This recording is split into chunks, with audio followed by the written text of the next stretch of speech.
Jesus is called a teacher more often than by any other name in the Gospel. Master, Rabboni, teacher. What does he teach? Does he teach us rules and regulations and ways of keeping all the commandments of the law? Above all, Jesus is a teacher of contemplation. This is his great importance, and this is what we often miss when we think or read about Jesus. Why do I say that? Because if you look at the Gospel and what Jesus tells us about prayer in particular, you see very clearly he's teaching us contemplation. Let's take, for example, his words in the Sermon on the Mount in chapters 5, 6 and 7 of St. Matthew's Gospel. First of all, he warns us against external religion, because external religion can simply feed the ego.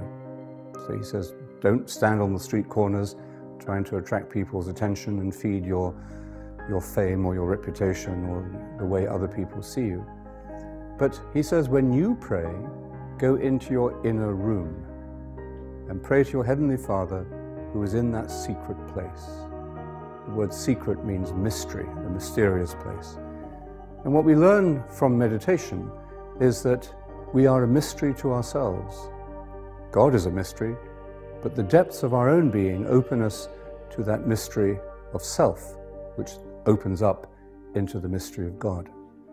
So the first element of his teaching is interiority. Prayer is about interiority. And then he says, when you pray, do not go babbling on like the heathen who think that the more they say, the more likely they are to be heard. This is a very important understanding of prayer for the Christians, because we tend to use so many words. We fill up our church services with endless words, endless beautiful prayers perhaps, but in the end, there's no silence. And Jesus very clearly emphasizes the quality of silence in prayer. And he says the reason for this is because your Heavenly Father knows what you need before you ask. So much of our prayer is taken up with petition and intercession, asking God to do this, to do that. But if God knows what we need before we ask, surely that changes the way we do our petitions and intercessions. We don't have to try and get God's attention. We don't have to get God to change his mind. We don't have to try to get God to intervene on my personal behalf.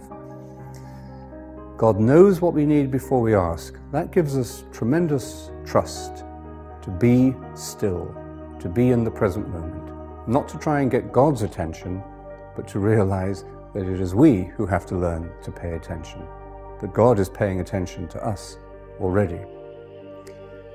The next element of Jesus' teaching on prayer is about leaving anxiety and worry behind. This is where he tells us, do not worry about what you are to eat and what you are to drink and what you are to wear. So much of our life we spend buying food and buying clothes.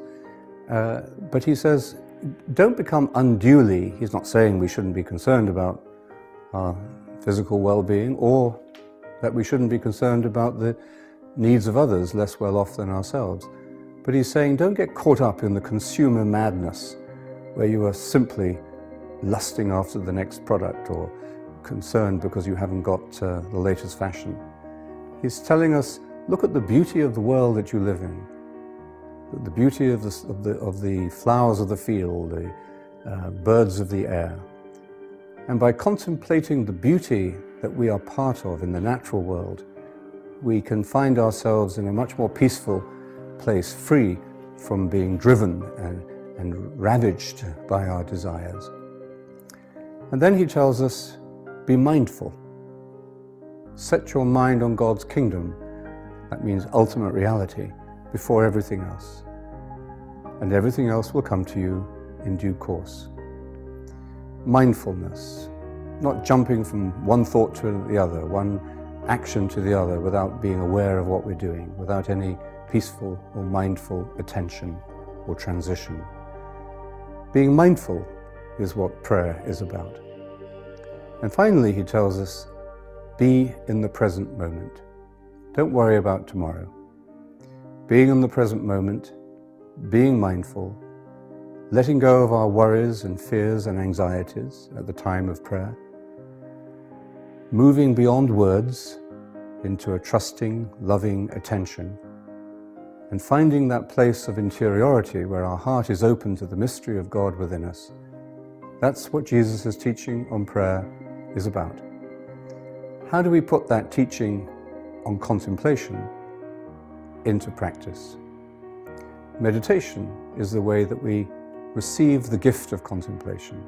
It's the way we enter into that experience of contemplation that we are capable of, each one of us.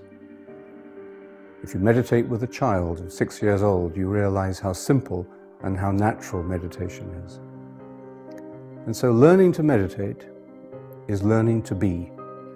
It's learning to be fully alive, to be in touch with yourself, to be in touch with the world around you, and to allow yourself to be open to the mystery of God in which we live and move and have our being every moment of every day.